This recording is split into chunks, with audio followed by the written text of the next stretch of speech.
सलाम, नमस्ते, सत श्री अकाल। मैं हूं आपके साथ हर्षिता मिश्रा और आप देख रहे हैं टाइम्स मेल। दिल्ली का जंतर मंतर सत्ता के खिलाफ विरोध और लोकतंत्र के जिंदा होने की सबसे बड़ी निशानी है, जिसे मुर्दा बनाने के लिए क्या कुछ किया जा रहा है। हजारों की तादाद में स्टूडेंट मौजूद हैं, दिन रात वहां प्रोटेस्ट कर रहे हैं और प्रोटेस्ट करने वालों के तन पर जब वर्दी वालों की लाठियां बरसने लगी, डंडे टूटने लगे, बच्चे जख्मी होने लगे, लहूलुहान होने लगे, बच्चों के सिर फटने लगे, तब इन तस्वीरों को देखकर गोदी मीडिया के दिल को बड़ा ही सुकून मिल रहा होगा, क्योंकि उनके बच्चे सड़क पर उतरकर प्रोटेस्ट करने वाले इन बच्चों में शुमार नहीं। पर बात सिर्फ यहीं तक नहीं है साहब। इन बच्चों की बस एक ही डिमांड है कि एजुकेशन मिनिस्टर के हाथ में इस देश का शिक्षा मंत्रालय नहीं होना चाहिए। वो उसके इस्तीफे की मांग कर रहे हैं, क्योंकि उसके दौर में एक के बाद एक पेपर लीक होते जा रहे हैं। लेकिन क्या शिक्षा मंत्री के इस्तीफे देने से पेपर लीक का मामला रुक जाएगा? क्या बच्चों के साथ इंसाफ होगा? और अगर शिक्षा मंत्री ने इस्तीफा दे दिया तो क्या इसका असर बाकी के मंत्रियों पर नहीं पड़ेगा? बच्चे सोच रहे हैं कि अगर एक मंत्री ने इस्तीफा दे दिया तो हमारे देश का बदहाल एजुकेशन सिस्टम ठीक हो जाएगा। पर नहीं, ऐसा नहीं हो सकता, क्योंकि अगर एक मंत्री ने इस्तीफा दे दिया तो फिर उससे भी बड़े बड़े नाकारा मंत्री संतरी बैठे हुए हैं, जिनको ऊपर वाले की कृपा हासिल है। अब आप ये मत पूछिएगा कि हम कौन से ऊपर वाले की बात कर रहे हैं, बस जो कह रहे हैं आप उसे समझ जाएं, इतना ही काफी है। अगर धर्मेंद्र प्रधान इस्तीफा दे देते हैं तो ये भी एक नया रिकॉर्ड माना जाएगा, क्योंकि वो दौर गुजर गए जब नैतिकता के आधार पर इस्तीफा हो जाया करता था। मंत्रियों को इस्तीफा देना पड़ता था क्योंकि उनके ऊपर जो बैठे हुए सबसे बड़े हेडमास्टर थे वो उनसे इस्तीफा लिखवा लिया करते थे, उनसे इस्तीफा ले लिया करते थे। इसलिए उस दौर में नेताओं को मजबूरन इस्तीफा देना पड़ता था।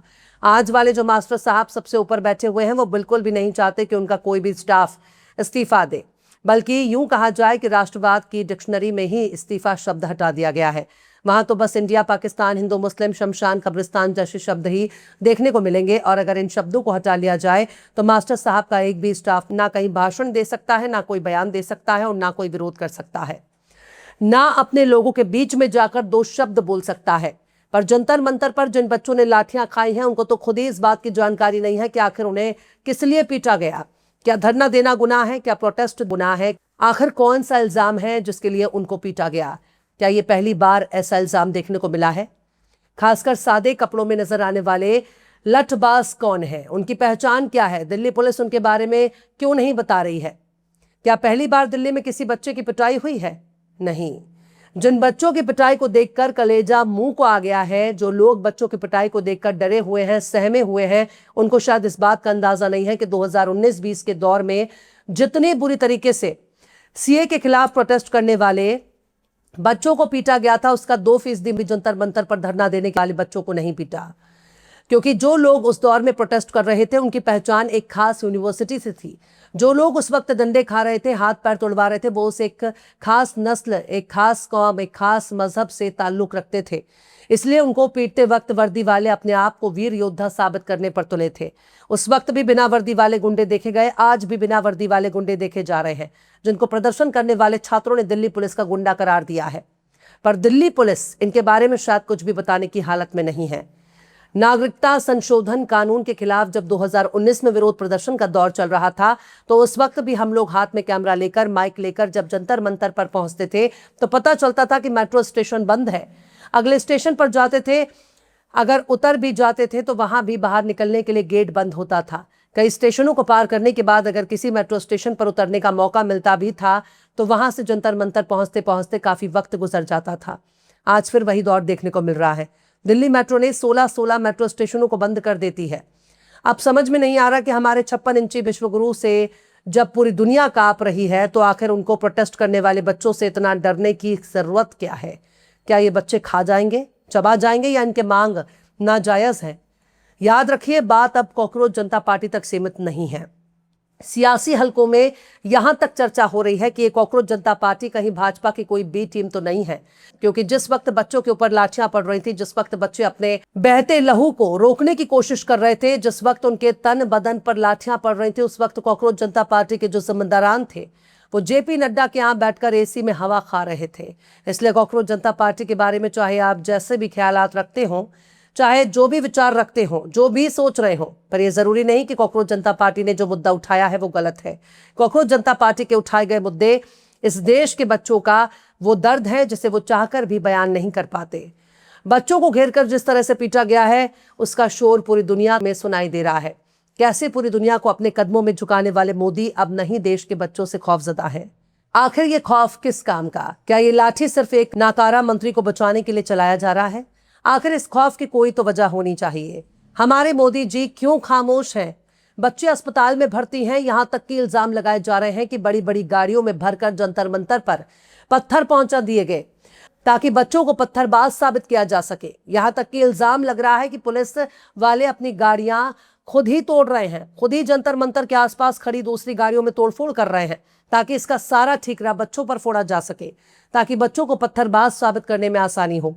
पूरा देश देख रहा है कैसे उनके बच्चों को पीटा जा रहा है। अब पूरी दुनिया को मालूम हो चुका है कि मोदी जी के जितने भी मंत्री, संतरी, सांसद, विधायक हैं, उनमें से किसी की भी औलाद जंतर मंतर पर खड़ा होकर पुलिस की लाठियां नहीं खा रही है। उनके बच्चे तो विदेश में पढ़ते हैं, वहीं कारोबार करते हैं, विदेश में मजे ले रहे हैं। भारत में उनके लिए रखा ही क्या है? न भारत में नौकरी है और न नौकरी के बिना कोई छोकरी है। भला एक बेरोजगार को, एक निकम्मे को कोई बाप अपनी बेटी कैसे दे देगा? यहाँ तो ये हाल है कि जंतर मंतर पर नजर आने वाले बच्चे खाने खाने को मोहताज है, दाने दाने के लिए तरस रहे हैं, पर देश देख रहा है। कोई नागपुर से, कोई हैदराबाद से, कोई मुंबई से, कोई लखनऊ से, कोई पटना से, कोई आगरा से, देश के कोने कोने से इनके लिए खाने की डिलीवरी भेजी जा रही है। कोई नहीं जानता कि खाना भेजने वाले का नाम क्या है, उसकी जाति क्या है, उसका मजहब क्या है, पर जिसकी जो हैसियत है उस हिसाब से वो प्रदर्शन करने वाले छात्रों के लिए खाना ऑर्डर कर रहे हैं। जो लोग भी दूर बैठे हैं वो जंतर मंतर पर नजर आने वाले, प्रोटेस्ट करने वाले भूखे प्यासे छात्रों के लिए, स्टूडेंट्स के लिए, प्रोटेस्ट के लिए खाना बुक कर रहे हैं। डिलीवरी ऐप का असल इस्तेमाल तो जंतर मंतर पर प्रोटेस्ट करने वाले छात्रों के लिए हो रहा है। उनके लिए इस देश की जनता फूड ऑर्डर कर रही है। देश के अलग अलग कोने से दूर दराज बैठे बैठे ही लोगों ने उनके लिए खाना बुक कर रहे हैं। मानो ये संदेश देने की कोशिश हो रही है कि मेरे बच्चों, तुम खुद को अकेला मत समझना, हम तुम्हारे साथ हैं। भले ही हम जंतर मंतर पर ना हो, पर हम तुम्हें प्यार से खाना भेज रहे हैं। एक के बाद एक फूड डिलीवरी बॉय ऑर्डर लेकर जंतर मंतर पर जा रहे हैं। जो भी उनको नजर आ रहा है उसको खाना दे देते हैं। तो आपको क्या समझ में आ रहा है? भले ही जंतर मंतर पर कोई ना पहुंच पा रहा हो, पर वो अपनी किसी न किसी छोटी मोटी मदद के जरिए जंतर मंतर पर अपनी मौजूदगी का एहसास करा रहा है। वो समझ रहा है कि मेरे बच्चों, हम तुम्हारे पास नहीं हैं। तुम किस हालात में हो इसका हमें अंदाजा नहीं है, लेकिन हम तुमको भूखे नहीं रहने देंगे। तुम चाहे किसी की भी औलाद हो, किसी के भी बेटा बेटी हो, हम तुम्हें अनाज के लिए तरसने नहीं देंगे। हम जहां भी हैं तुम्हारी मदद कर रहे हैं और ये देश कभी ना कभी तो हिसाब जरूर लेगा। फिलहाल इस खबर में बस इतना ही। यह एपिसोड आपको कैसा लगा कमेंट बॉक्स में जरूर से बताइए। पसंद आए तो लाइक करें, शेयर करें और बेबाक, निष्पक्ष, स्वतंत्र पत्रकारिता को सपोर्ट करने के लिए हमारे चैनल टाइम्स मेल को जरूर से सब्सक्राइब करें और बेल आइकन की घंटी वाली बटन आप जरूर से दबा दें ताकि आपको हमारे आने वाले नए वीडियो की नोटिफिकेशन फौरन ही मिल जाए। फिर मिलते हैं किसी और वीडियो में एक नई खबर के साथ। हर्षिता मिश्रा को दीजिए इजाजत। जय हिंद। अगर अभी तक आपने हमारे चैनल टाइम्स मेल को सब्सक्राइब नहीं किया है तो जल्दी से सब्सक्राइब कर दें और बेल आइकन भी प्रेस कर दें।